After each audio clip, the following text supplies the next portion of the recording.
अच्छा, इस क्वेश्चन में कह रहा है bromine reacts with butane in the presence of ultraviolet light to form bromobutane. ठीक है भाई। फ्री रेडिकल सब्स्टिट्यूशन रिएक्शन की बात चल रही है। Two structure isomers with the formula C4H9Br are produced during the reaction. Draw the structure isomers and state systematic name of each isomer. ठीक है। स्ट्रक्चर आइसोमर्स किस तरह से बनते हैं भाई? ब्रोमीन की पोजीशन डिफरेंट हो सकती है, या कार्बन, आपका फर्स्ट कार्बन पे ब्रोमीन लगा हुआ है तो सेकंड कार्बन पे ब्रोमीन लग सकता है। यही हो सकता है ना फ्री रेडिकल सब्स्टिट्यूशन रिएक्शन में, और क्या हो सकता है? मतलब एक आइसोमर अगर आपको वो कह रहा है कि ब्रोमोब्यूटेन बनाना है, तो आपने एक ब्रोमीन लगाया है ब्यूटेन के चार कार्बन में से किसी भी एक कार्बन के ऊपर। ठीक है, तो we have four carbon in a straight chain, उसमें से आप अगर फर्स्ट कार्बन पे ब्रोमीन लगा देते हो तो this is one bromobutane.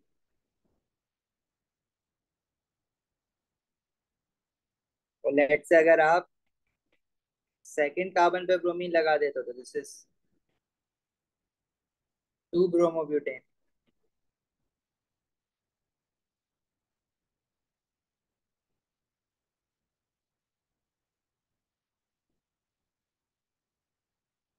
One bromobutane, two bromobutane. अच्छा, टाइप ऑफ स्ट्रक्चर आइसोमरिज्म कौन सी होगी ये? देखो, अगर आप हमारे पास we have three types of structure isomerism ना। फर्स्ट इज चेन आइसोमरिज्म, जिसमें कार्बन चेन छोटी बड़ी होती है। फिर है हमारे पास पोजिशनल आइसोमरिज्म। पोजिशनल आइसोमरिज्म में फंक्शनल ग्रुप की पोजीशन डिफरेंट होती है। जैसे ब्रोमीन एक में फर्स्ट कार्बन पे लगा हुआ है और एक में सेकंड कार्बन पे लगा हुआ है, तो this type of structure isomerism is positional structure isomerism. Third type structure isomerism is functional group isomerism. Functional group isomerism में फंक्शनल ग्रुप ही चेंज हो जाता है। जैसे अल्कोहल का फंक्शनल ग्रुप आइसोमर ईथर बनता है, कीटोन का एल्डिहाइड बनता है, एस्टर का कार्बोक्सिलिक एसिड बनता है, एंड वाइस वर्सा। क्लियर है? आगे बढ़े। नेक्स्ट कह रहा है हेलोथेन इज एनर्जेटिक, और हेलोथेन मींस के हेलोजन लगे हुए हैं और एल्केन में लगे हुए हैं। तो अब एक तरह का नहीं है, बल्कि फ्लोरीन क्लोरीन ब्रोमीन तीनों है। ठीक है, तो एज एनर्जेटिक यूज हो रहा है ये, जो बेहोश करने के लिए यूज होता है। Identify the chiral centre halothane and mark with asterisk. अब कायरल सेंटर क्या होता है? वो कार्बन जिसके चार सिंगल बॉन्ड बने हुए और चारों बॉन्ड पे डिफरेंट चीजें अटैच हो।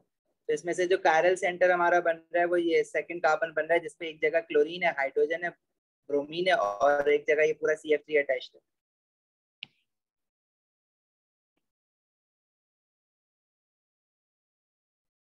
Then halothane reacts in ultraviolet light, homolytic fission occurs, and the carbon-bromine bond is broken. अब हमें पता है कि हमने ये देखा हुआ है कि जो हेलोजनो एल्केन्स होते हैं उसमें कार्बन क्लोरीन बॉन्ड ब्रेक हो सकता है, कार्बन ब्रोमीन बॉन्ड ब्रेक हो सकता है, लेकिन carbon fluorine bond, carbon carbon bond और कार्बन हाइड्रोजन बॉन्ड ये ब्रेक नहीं होते हैं। तो ये बात भी याद रखना, अक्सर MCQs में पूछ रहा होता है। तो अल्ट्रावायलेट लाइट में ये तो ब्रेक नहीं होता, और ये कार्बन क्लोरीन और कार्बन ब्रोमीन बॉन्ड ब्रेक हो जाता है। Construct an equation two show the homolytic fission. Homolytic fission क्या होती है? जब बॉन्ड इक्वली डिवाइड होता है और रेडिकल्स बनते हैं। जैसे हमारे पास ये जो हेलो एल्केन है, इसका फॉर्मूला दिया हुआ है CF3CH Br Cl।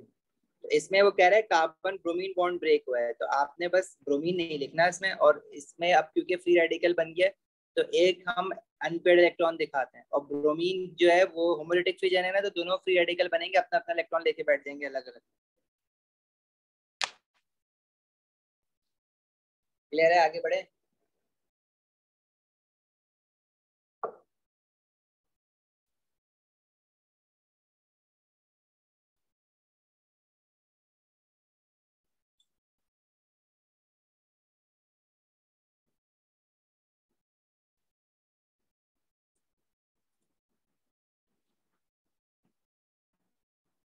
नेक्स्ट कह रहा है complete figure 4.2 to show the arrangement of electrons in a bromine atom using the electrons in the boxes notation. अच्छा, आर्गन की आपने इलेक्ट्रॉनिक कॉन्फ़िगरेशन लिखनी है। Argon atomic number is 18। आपने इलेक्ट्रॉन शो करना है जो अप एरो डाउन एरो करके करते हो ना। तो this is 1s2 2s2 2p6 3s2 3p6। तो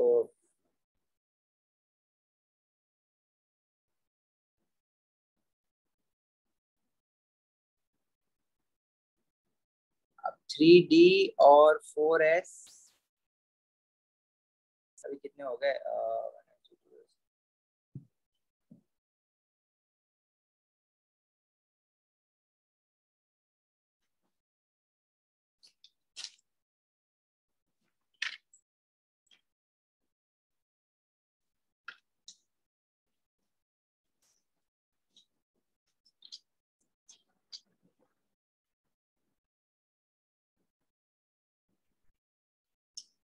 अच्छा, हेट्रोलिटिक इक्वेशन, हेट्रोलिटिक सेम नहीं होगी सर। हेट्रोलिटिक जो है ना वो डिफरेंट होगी।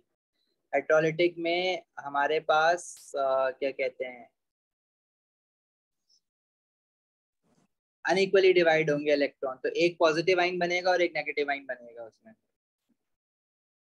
शहाब, आर्गन हमारे पास ये जो लिखा हुआ है ना, यहाँ तक आर्गन की इलेक्ट्रॉनिक कॉन्फ़िगरेशन है। उसके बाद उसने ना ब्रोमीन की कंप्लीट करने के लिए की। तो आर्गन तक 18 होते हैं ये।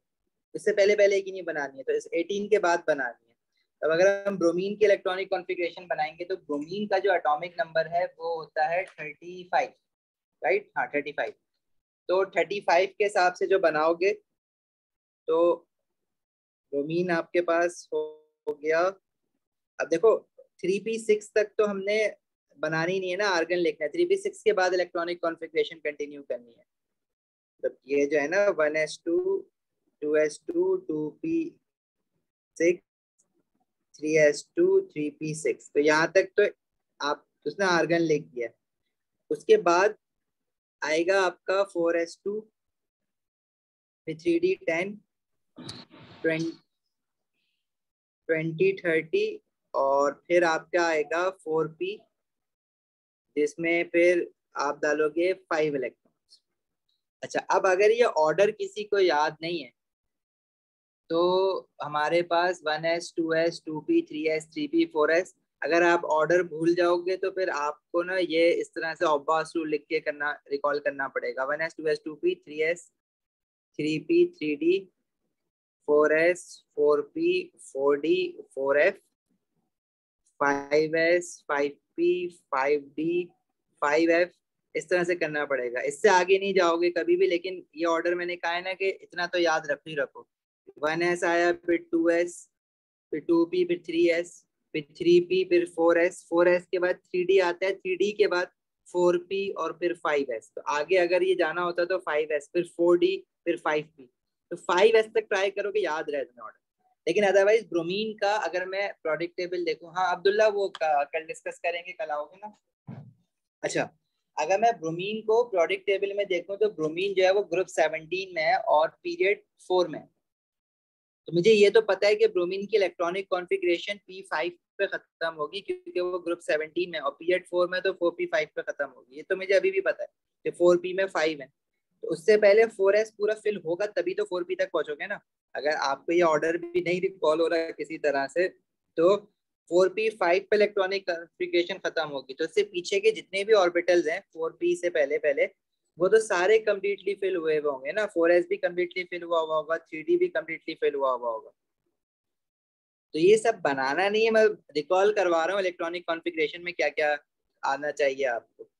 बस यहाँ पे तो आपको बस 3d10 4s2 4p5, ब्रोमीन की खत्म 4p5 पे हो रही है, उसको देख के मैं डिसाइड कर सकता हूँ पीछे क्या फिलिंग हुई भी होगी। और हमें ये भी पता है कि जब 4s और 3d आते हैं साथ साथ तो हम फिल तो पहले 4s करते हैं लेकिन लिखते 3d बाद में।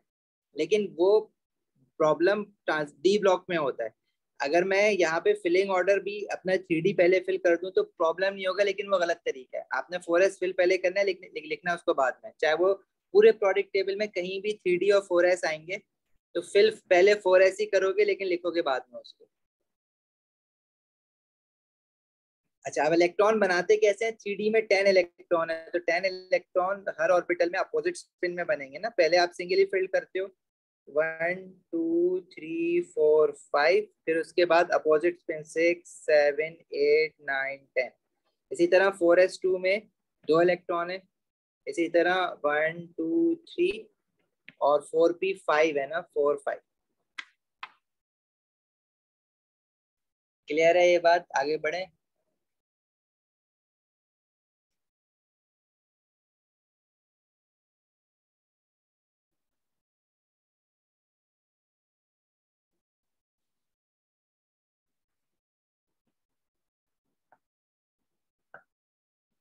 अच्छा, X is an addition polymer, draw the monomer of X. देखो एडिशन पॉलीमर बनता है जब कार्बन कार्बन डबल बॉन्ड होता है।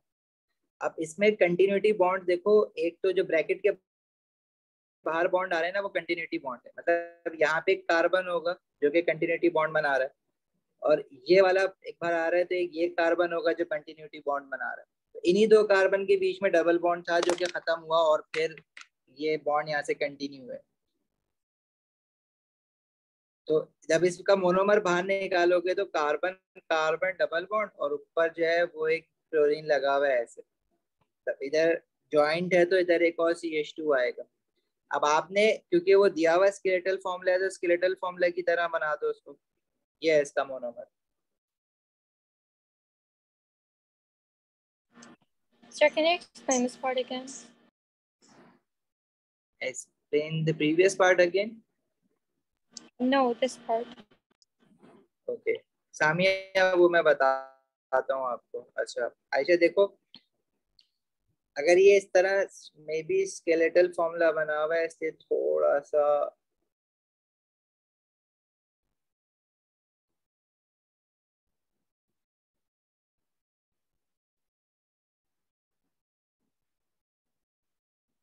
अगर ये मैं इस तरह से पॉलीमर बना दूं तो आप क्या इसमें से मोनोमर आइडेंटिफाई कर सकते हो? कार्बन कार्बन है, उसके बीच में डबल बॉन्ड लगाओ तो ये वापस मोनोमर बन जाएगा, राइट? Yes, sir. ये जो स्केलेटल फॉर्मूला बना हुआ है ना, ये सारी वही चीज है। इधर कार्बन, अब ये this is a continuity bond ना, it is not a joint. तो लास्ट वाले पे मैं कार्बन नहीं दिखा सकता, यहाँ पे कार्बन है, इधर एक कार्बन है। बाकी इस कार्बन के साथ इधर हाइड्रोजन होगा, इट शुड बी हाइड्रोजन। बाकी यहाँ से जो है कंटिन्यूटी बॉन्ड है, मतलब ये जो दो कार्बन है इनके बीच में कभी डबल, जब ये मोनोमर थे तो इनके बीच में डबल बॉन्ड था, वो डबल बॉन्ड ब्रेक हुआ तो फिर एडजेसेंट मॉलिक्यूल ने आपस में बॉन्ड बनाया। तो ये जो पूरी चीज जितनी भी है जिसके अंदर दो कार्बन हमारे यहाँ आ गए, एक कार्बन यहाँ और एक सी है, इसके साथ दो हाइड्रोजन, इसके साथ एक हाइड्रोजन, और इनके बीच में डबल बॉन्ड। अब क्योंकि उसने स्केलेटल फॉर्मूला बनाया हुआ है खुद से क्वेश्चन में, तो हम स्केलेटल फॉर्मूला शो करेंगे ना उसका। तो it should be something like this. Got it? Yes, sir. Samiya हो गया पीछे वाला, छोड़ दूं? आर्गन वो आर्गन तक 18 होता है ना, तो उसने आर्गन तक इलेक्ट्रॉनिक कॉन्फ़िगरेशन हम ऐसे लिखते हैं, इलेक्ट्रॉनिक कॉन्फ़िगरेशन मतलब जिन एटम्स की इलेक्ट्रॉनिक कॉन्फ़िगरेशन बियॉन्ड 20 है, तो आर्गन तक तो हम 18 आर्गन लिख देते हैं उसकी जगह पे। Okay, suggest one reason why disposal of items made from X is difficult. Addition polymers are all plastics and plastics are non-biodegradable. तो इनका डिस्पोजल बड़ा प्रॉब्लम है।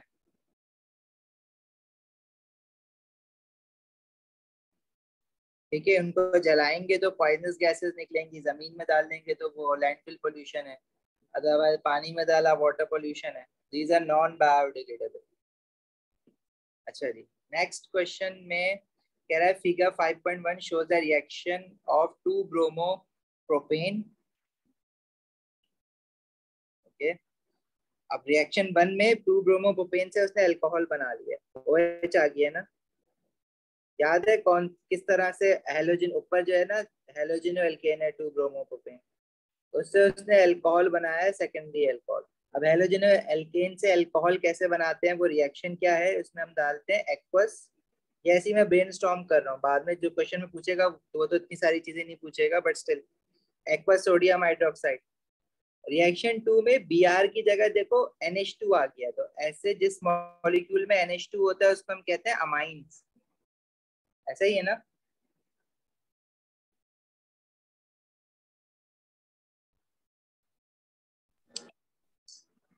ठीक है, अब अमाइन किस तरह से बनाते हैं हेलोजन एल्केन से? हम उसमें क्या डालते हैं? Ethanolic ammonia. एक्सिस, एक तो अमोनिया एक्सेस में होनी चाहिए और इथेनॉल में होनी चाहिए, इथेनॉलिक अमोनिया। ये रिएक्शन कंडीशन है। अगर एक्वस अमोनिया डालेंगे तो फिर अल्कोहल भी बनना स्टार्ट हो जाएगा। और रिएक्शन 3 में देखो, कार्बन कार्बन डबल बॉन्ड आ गया, एल्कीन बन गया। मतलब हेलोजन आपने रिमूव कर दिया और एडजेसेंट कार्बन से एक और हाइड्रोजन रिमूव किया, तो दैट इज एलिमिनेशन रिएक्शन। और ये काम करने के लिए हेलोजन एल्केन के साथ इसमें भी हम हीट करते हैं विद सोडियम हाइड्रोक्साइड, लेकिन in ethanolic sodium hydroxide.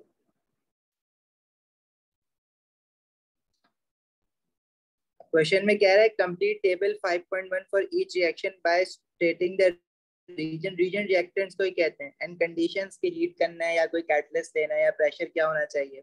Identifying the type of reaction that occurs. Reaction mechanism की भी बात कर रहे हैं। तो रिएक्शन 1, इसमें हमने क्या किया, हेलोजन हटा के अल्कोहल लगा दिया, तो that is simple nucleophilic substitution, जिसको आप सब्स्टिट्यूशन भी लिख सकते हो।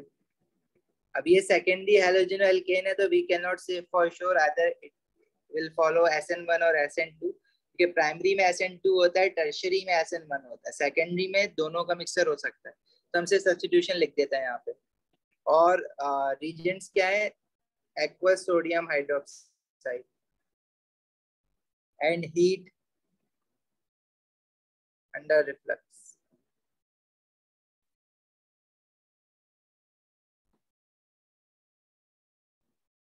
सेकेंड रिएक्शन जो है उसमें हमने एक्सिस अमोनिया लेना है इन इथेनॉल,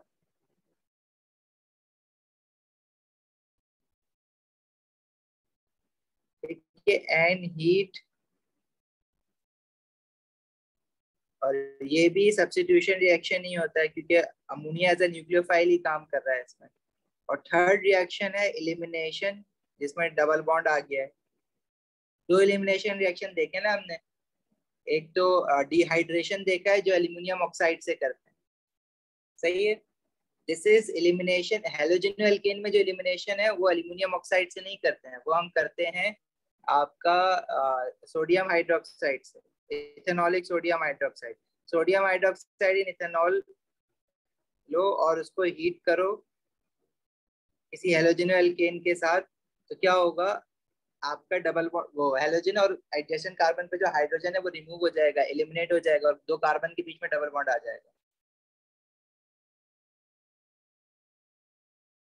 अब बस हीट अंडर रिफ्लक्स जो है ना, वो कार्बोक्सिलिक एसिड के लिए जरूरत नहीं पड़ती है, हेलोजन एल्केन के लिए यूजुअली हीट अंडर रिफ्लक्स कर रहे होते हैं।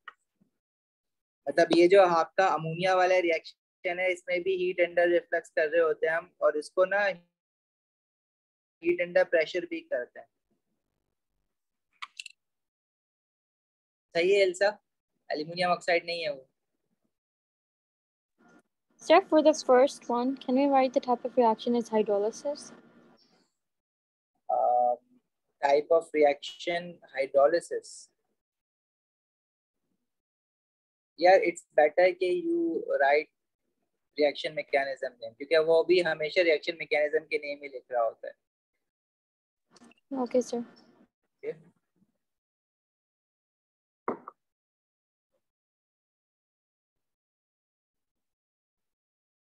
रिएक्शन में न्यूक्लियोफिलिक इलेक्ट्रोफिलिक लगाना नहीं जरूरी, वो क्योंकि सब्स्टिट्यूशन रिएक्शन हमारे पास न्यूक्लियोफिलिक ही है, तो वो और फ्री रेडिकल सब्स्टिट्यूशन है, लगा दो तो कोई इशू नहीं है। मतलब these both the nucleophilic substitution।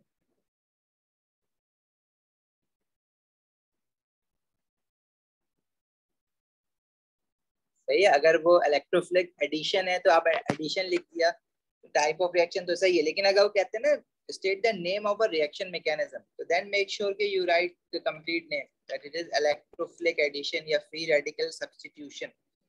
Type of reaction कह रहा है तो सब्स्टिट्यूशन तक लिख सकते हैं, अगर आप पूरा लिख दो कोई मसला नहीं।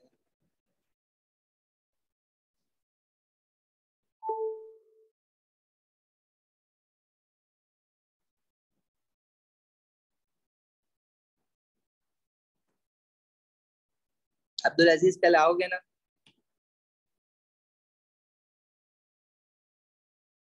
हीट अंडर रिफ्लक्स और नॉर्मल हीटिंग में बस ये डिफरेंस है कि हीट अंडर रिफ्लक्स में we do not want reactants to escape from the reaction mixture while heating because some reactants are volatile. While you are heating the mixture, what happens that some reagents may evaporate instead of reacting. कुछ नीचे रह जाएगा reactant, दूसरा reactant ऊपर चला जाएगा. तो in order to stop those reactants from leaving the reaction mixture, we actually put a condenser on the neck of this apparatus. जिसकी वजह से क्या होता है कि जो पेपर आपका गया है, इट विल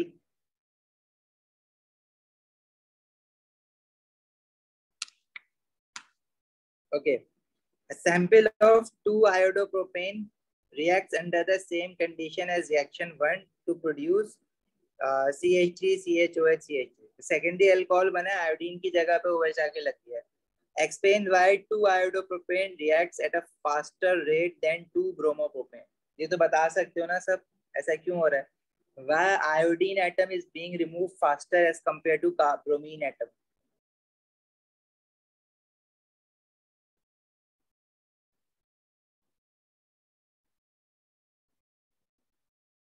सर क्योंकि लॉन्गर बॉन्ड है और वीक बॉन्ड भी है. हाँ, वीक बॉन्ड है. सही है. तो carbon iodine bond is weaker, so requires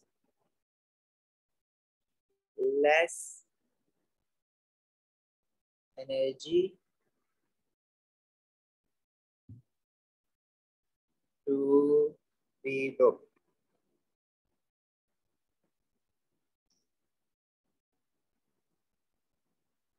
सही है. आगे बढ़े. रीजन लिख सकते हो बिकॉज कार्बन आयोडीन बॉन्ड जो बॉन्ड लेंथ है वो बड़ी है. As carbon iodine has a longer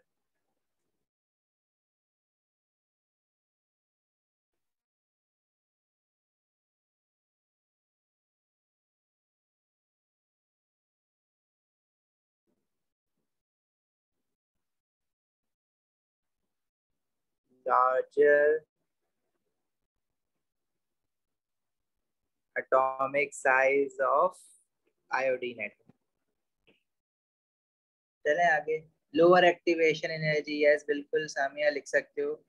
it requires lower activation energy to break the bond और स्टार्ट द रिएक्शन, बिल्कुल लिख सकते हो.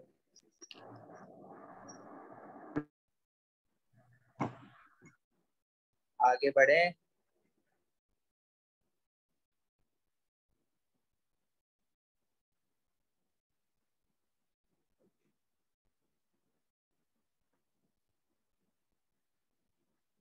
Figure 5.2 shows how butanol, butane 1-ol can be made from 1-bromopropane in 3 steps. ठीक है. 1-bromopropane दिया हुआ है आपको और क्या बना रहे हो? ब्यूटानॉल. मतलब ब्रोमोप्रोपेन में तो we have 3 carbon atoms, but if you are making it butanol, it means के बीच में number of carbon atoms in a chain आपने increase करें. तो how can you increase number of carbon atoms in a chain? उसका एक ही reaction है, nitrile वाला. तो यहाँ पे बना हुआ है CN. नाइट्राइल बनाने के बाद उसकी हाइड्रोलिसिस करते हैं तो वो कार्बोक्सिलिक एसिड बन जाता है. और उसके बाद जो है उसकी कार्बोक्सिलिक एसिड की रिडक्शन कर दी होगी तो अल्कोहल बन गया होगा. देखो 1-ब्रोमोप्रोपेन के साथ क्या करा, नाइट्राइल कैसे बनाया आपने? यहाँ पे पोटेशियम साइनाइड डाला होगा और उसको हीट करा विद पोटेशियम साइनाइड या हाइड्रोजन साइनाइड, तो वो नाइट्राइल बना, न्यूक्लियोफिलिक सब्स्टिट्यूशन हुई. उसके बाद हाइड्रोलिसिस ऑफ नाइट्राइल किया. वो कैसे करते हैं कि कोई एसिड डाल के उसमें हीट कर देते हैं, कार्बोक्सिलिक एसिड बनेगा. उसके बाद कार्बोक्सिलिक एसिड जो बना है वो आपके पास 4 कार्बन एटम वाला कार्बोक्सिलिक एसिड बना ब्यूटानोइक एसिड, उसकी रिडक्शन करवा दी। रिडक्शन करवाने के लिए हम लोग रिड्यूसिंग एजेंट जो LiAlH4 यूज करते हैं या फिर NaBH4 यूज करते हैं, तो वो कार्बोक्सिलिक एसिड से डायरेक्ट प्राइमरी अल्कोहल बन गया। सही है। कह रहा है कि in step 1 1 bromopropane reacts with cyanide ion to form butane nitrile. Complete figure 5.3 to show the mechanism for step 1 including charges, dipole, lone pairs of electrons and curly arrows. अब cyanide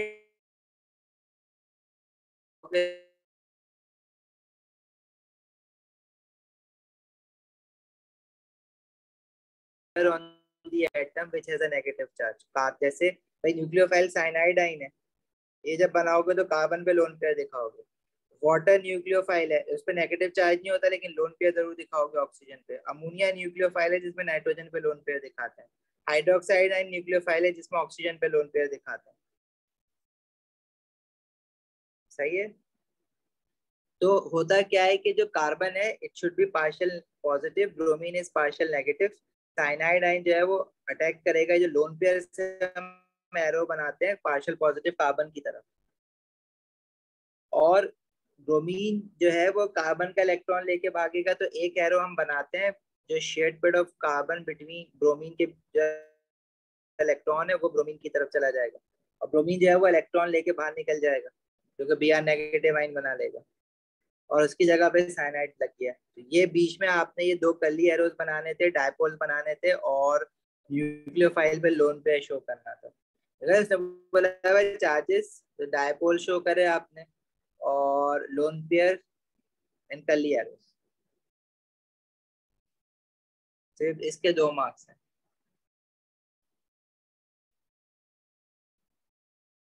अब बस नाइट्राइल और अमाइन तो easily distinguished होगा ना। अगर आप skeletal formula में परेशान हो रहे हो, तो अगर मैं आपसे कहूँ कि हमारे पास ये CH3 CH2 CN propane nitrile है, तो इसका स्केलेटल फॉर्मूला आपका 1 2 3 कार्बन, जो थर्ड कार्बन है उसमें अगर आपने स्केलेटल फॉर्मूला में, क्योंकि आप कार्बन नहीं दिखाते हो, थर्ड कार्बन के साथ फिर आपने ये नाइट्रोजन ट्रिपल बॉन्ड दिखाना है, तो उसका स्केलेटल फॉर्मूला कुछ ऐसे दिखेगा।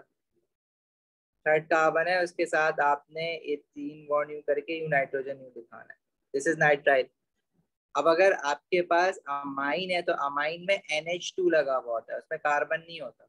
तो इसका जो आप स्केलेटल फॉर्मूला बनाओगे तो 1 2 जो सेकंड कार्बन है उसके साथ आपने NH2 लगाना है, तो it would be like this. ये मेरे ख्याल है 3 कार्बन वाला प्रोपाइल अमाइन बनाते हैं, तो शायद अच्छा सही समझ आए।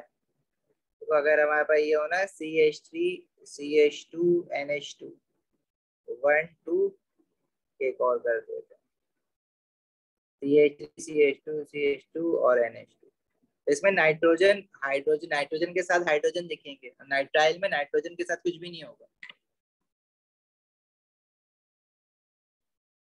We'll show the arrow for the carbon giving the electron to, no, we have to show arrow from the lone pair on a nucleophile towards partial positive carbon.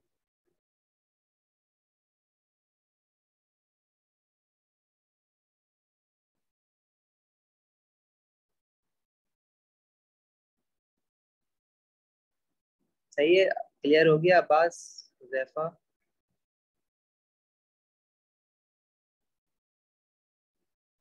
Straight arrow नहीं बनाते, कर्ली एरोज बनाते हैं वो, मतलब norm है curly arrows बनाना। वो question में भी कहता है कर्ली एरोज बनाओ, स्ट्रेट एरो लाइन कर्ल होनी चाहिए कर्ली एरोज, बस इसका मतलब ये है। नेक्स्ट कह रहा है in step 2 butane nitrile is heated with HCl, a hydrolysis reaction occurs, construct the equation for the reaction in step 2। तो स्टेप 2 में we have butane nitrile। अब butane nitrile का मतलब है it has 4 कार्बन एटम्स, ठीक है, मतलब ये है ना butane nitrile CH3 CH2 CH2 और चौथा कार्बन एटम हाइड्रोलिसिस की है। तो हाइड्रोलिसिस की इक्वेशन याद रखनी है, हैंडआउट में लिखी हुई भी। हम HCl डालते हैं इसमें और वाटर साथ में ऐड होता है, हाइड्रोलिसिस हो रही है ना, तो ये किस में कन्वर्ट हो जाएगा, ब्यूटानोइक एसिड में, CH3 CH2 CH2 COOH। और साथ में इस रिएक्शन में एक इंटरेस्टिंग चीज ये है कि जो नाइट्रोजन निकलेगा वो बेसिकली अमोनिया बनाता है, लेकिन क्योंकि HCl सोल्यूशन में पहले से प्रेजेंट है तो वो अमोनियम क्लोराइड में कन्वर्ट हो जाएगा। और फिर इसको बैलेंस कर दो इक्वेशन को, बस दैट्स इट। वाटर के साथ 2 मोल्स आ जाता है इसमें। ये याद रखो तो ज्यादा बेटर है, बस यहाँ पे नाइट्राइल और एसिड ही चेंज होगा ना, बाकी HCl वाटर और अमोनियम क्लोराइड सेम रहता है।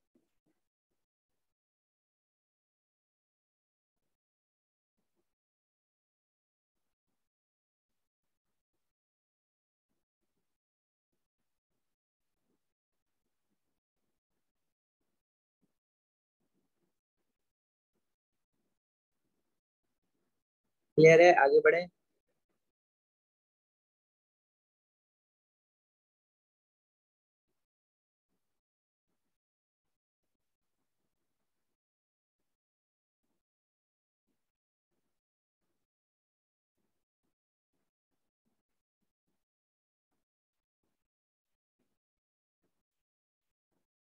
अच्छा, step 3 is a reduction reaction. Construct an equation for the reduction reaction in step 3. Use H hydrogen to represent one atom of hydrogen from the reducing agent. Reducing agent और oxidising agent को हम लोगों ने इस तरह से show किया है ना, ऑक्सीजन ऑक्सीडाइजिंग एजेंट को O लिख के ब्रैकेट लगा देते हैं और रिड्यूसिंग एजेंट को H लिख के ब्रैकेट लगा देते हैं।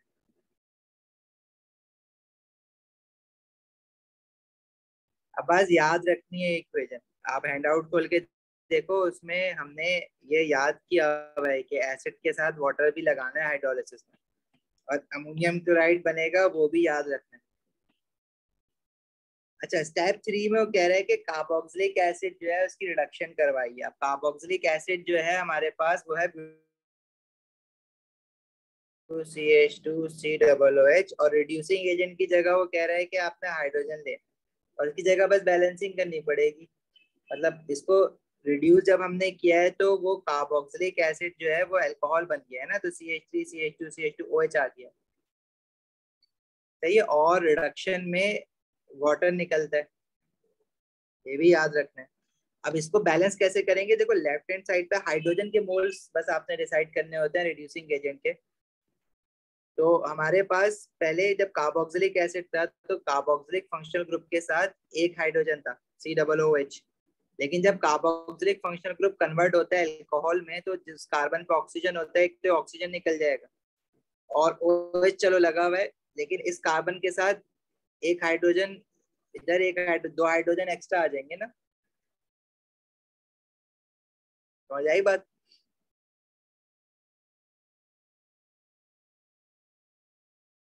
तो यही कह रहा है, use H to represent one atom of hydrogen from the reducing agent.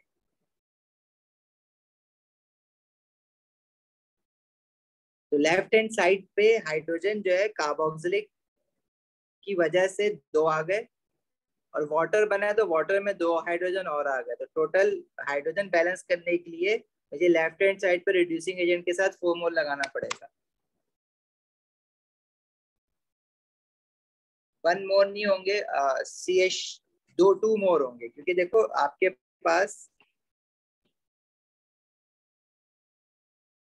जो कार्बोक्सिलिक एसिड है उसमें बाकी सारी चीजें तो वैसी है ना, सिर्फ चेंज क्या हुआ है जो लास्ट वाला कार्बन है जिसपे कार्बोक्सिल ग्रुप लगा हुआ था, बस change। और उसपे भी क्या चेंज हुआ है, उसपे जो कार्बन के साथ डबल बॉन्डेड ऑक्सीजन था वो निकल जाएगा और उसकी जगह दो हाइड्रोजन देंगे। कार्बोक्सिलिक से जब अल्कोहल बना तो दो हाइड्रोजन तो एक्स्ट्रा यहाँ पे लगाने पड़ गए, और दो हाइड्रोजन एक्स्ट्रा वाटर के लिए के साथ आ गए, टोटल 4 हो गए ना, तो लेफ्ट हैंड साइड पे 4 मोल ऑफ रिड्यूसिंग एजेंट लेने पड़े।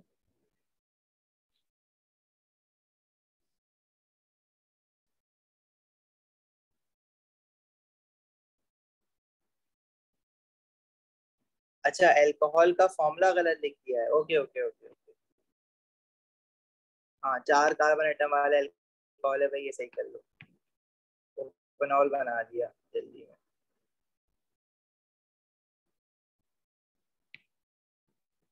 सही।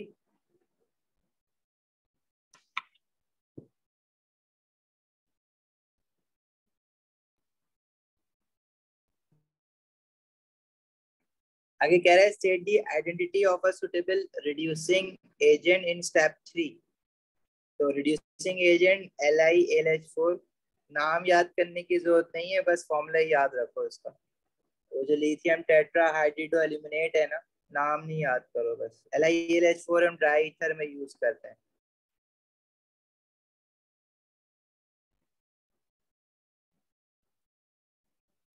चले आगे बढ़े।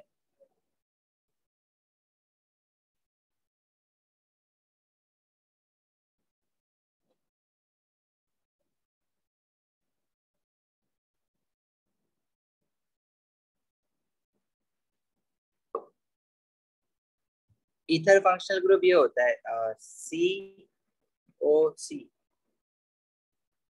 इसकी फैमिली हम अलग से नहीं पढ़ते, लेकिन ये फंक्शनल ग्रुप आइडेंटिफाई करना आना चाहिए आपको। मतलब carbon single bonded oxygen, then फिर कार्बन।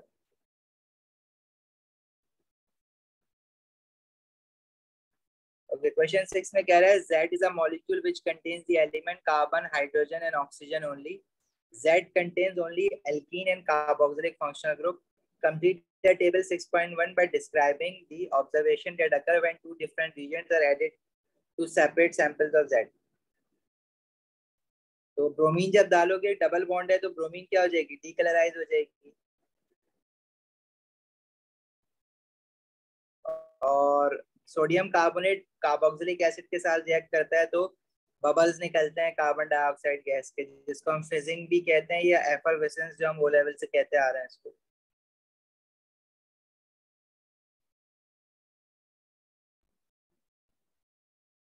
आगे कह रहा है table 6.2 shows the percentage by mass of carbon present in Z.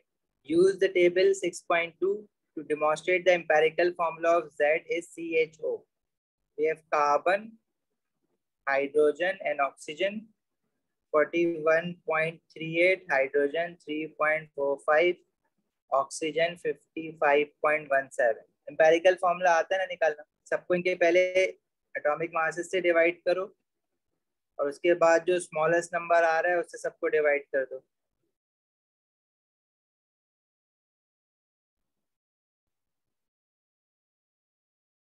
सारे 3.45 आ रहे हैं, सबको 3.45 से डिवाइड कर दो। स्मॉलेस्ट नंबर भी यही हुआ ना, फिर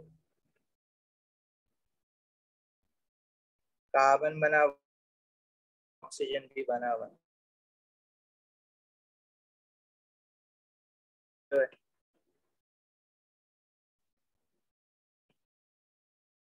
अब्दुल्ला कितना ऊपर करूं ये इस क्वेश्चन से?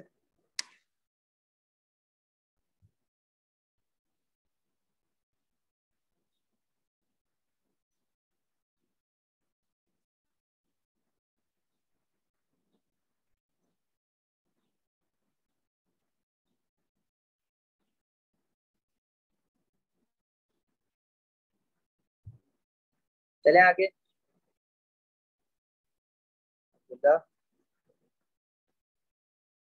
Figure 6.1 shows the mass spectrum of Z। अच्छा, ये ऑर्गेनिक केमिस्ट्री के लिए जो हमने मॉलिक्यूलर आयन पीक पढ़ी है ना, फ्रेगमेंटेशन वाली, जिसमें नंबर ऑफ कार्बन एटम्स भी निकालते हैं। Deduce the molecular formula of Z. Explain your answer by referring to the molecular ion peak in figure 6.1 and the empirical formula of Z. अब देखो मॉलिक्यूलर फॉर्मूला निकालना है आपको, तो मॉलिक्यूलर मास कैसे पता चलेगा इस क्वेश्चन से? जो सबसे बड़ी, सबसे highest mass to charge ratio पे पीक होती है, जो सबसे आखिर में बनी हुई है ना ये वाली, वो है 170। ये वाली पीक को हमने नाम दिया हुआ है M+1 पीक, और उससे जो पीछे एक पीक होती है एक नंबर कम, उसको हम कहते हैं एम पीक। ये एम पीक होती है मॉलिक्यूलर आयन पीक, ये होती है ड्यू टू कार्बन 12 आइसोटोप, और M+1 आयन पीक होती है ड्यू टू कार्बन 13 आइसोटोप। तो हमारे पास एम पीक देख के हमें ना इसका मॉलिक्यूलर मास पता लग गया है जेड का। अब इससे वो कह रहे हैं मॉलिक्यूलर फॉर्मूला बताओ। मॉलिक्यूलर फॉर्मूला निकालने के लिए हम एक रेशियो निकालते हैं जिसमें हम करते हैं मॉलिक्यूलर मास ओवर एम्पेरिकल मास। अब मॉलिक्यूलर मास तो हमें इस मास स्पेक्ट्रम से पता लग गया 116। एम्पेरिकल मास हम ऊपर जो एम्पेरिकल फॉर्मूला है उससे निकाल लेंगे, उसमें कार्बन भी एक था, हाइड्रोजन भी एक था, ऑक्सीजन भी एक था। तो ये कितना हो गया 29। जो एन की वैल्यू आ रही है 4। फिर हम करते क्या है, जो एम्पेरिकल फॉर्मूला है उससे इस नंबर को मल्टीप्लाई कर देते हैं ना। This number is, this ratio is 4, carbon would be 4, hydrogen 4, oxygen भी 4। ये मॉलिक्यूलर फॉर्मूला बन जाएगा इसका। M+1 पीक को आइडेंटिफाई ऐसे करते हैं, जो बिल्कुल लास्ट पीक है ना वो M+1 पीक है, उससे पहले वाली एक नंबर कम वो M पीक है।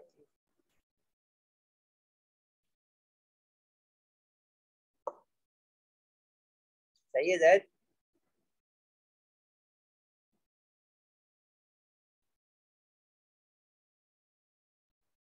Use figure 6.1 to suggest the formula of the fragments with mass to charge ratio peak at 45 and 71.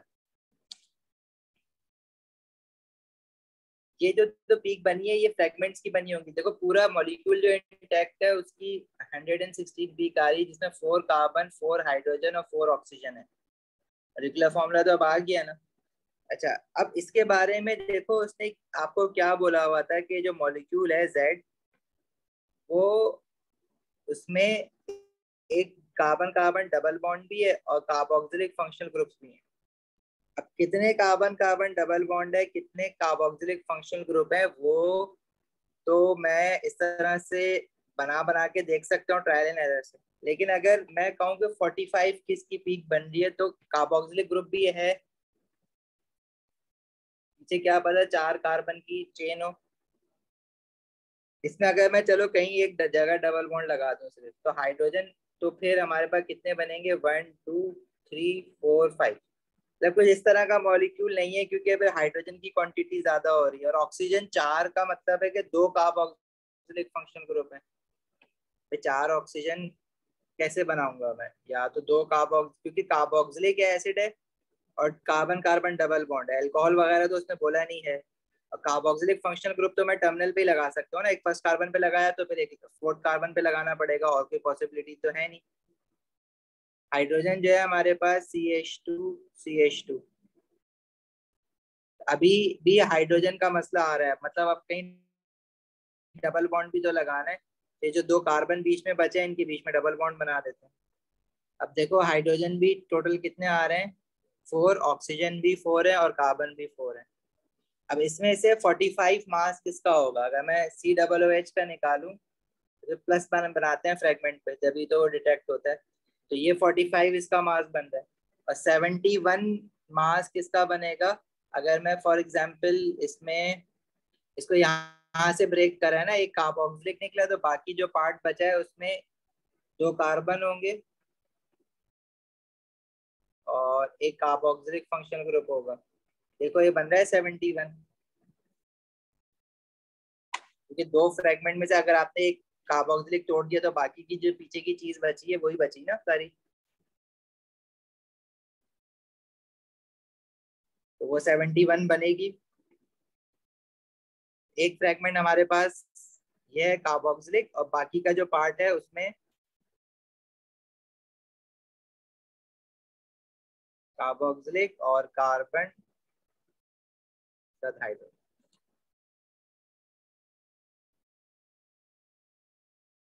Clear है भाई यहाँ तक बात सबको।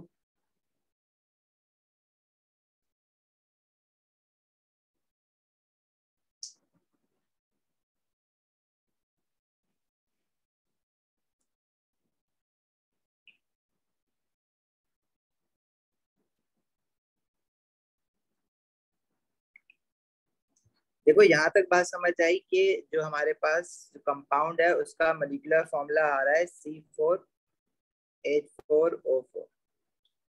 इसका MR वो कह रहा है 116 बन रहा है, और साथ में ऊपर इंफॉर्मेशन ये दी भी थी कि इसमें कार्बोक्सिलिक फंक्शन ग्रुप है और कार्बन कार्बन डबल बॉन्ड है।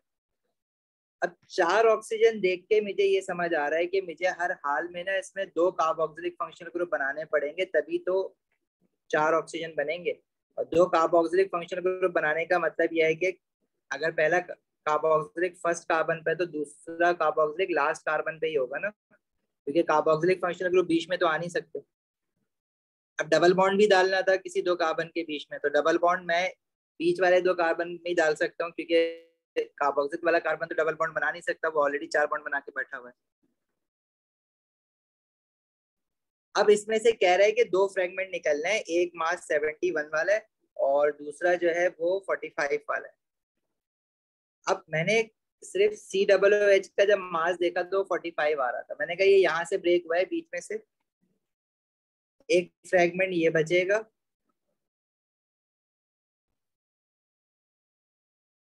अच्छा, ये जो फ्रेगमेंट हमने बनाया है इसके साथ भी मतलब कार्बन जो है डबल बॉन्डेड कार्बन, इसके साथ भी एक एक हाइड्रोजन है। और दूसरा कार्बोक्सिलिक, क्यों यहाँ से क्यों तोड़ा, क्योंकि 71 मास 45 मास मेरा इसका बन रहा था, मैंने बना बना के देखने पड़ेंगे, और 71 इसका बन रहा है, तो एक फ्रेगमेंट ये और एक फ्रेगमेंट ये।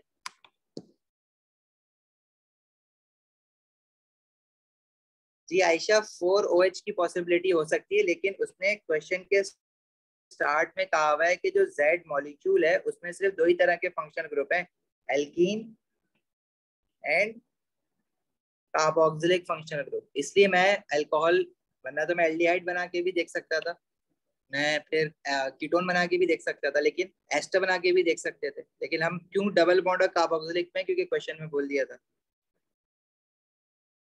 ठीक है सामिया, क्लियर है, आगे बढ़े।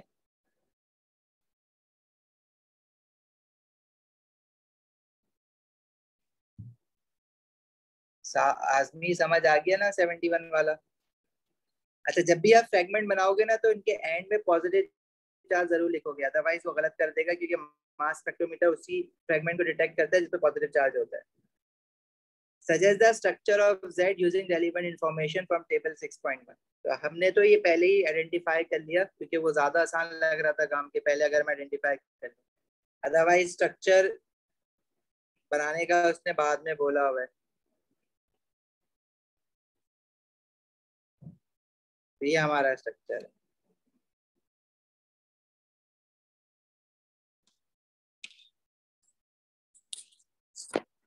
क्लियर।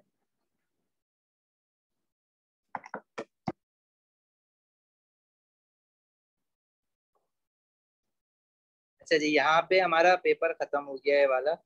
अब मुझे जो है ना, आप लोग जरा अपना ईद से पहले जो हमारा स्केड्यूल चल रहा था वो तो चलो,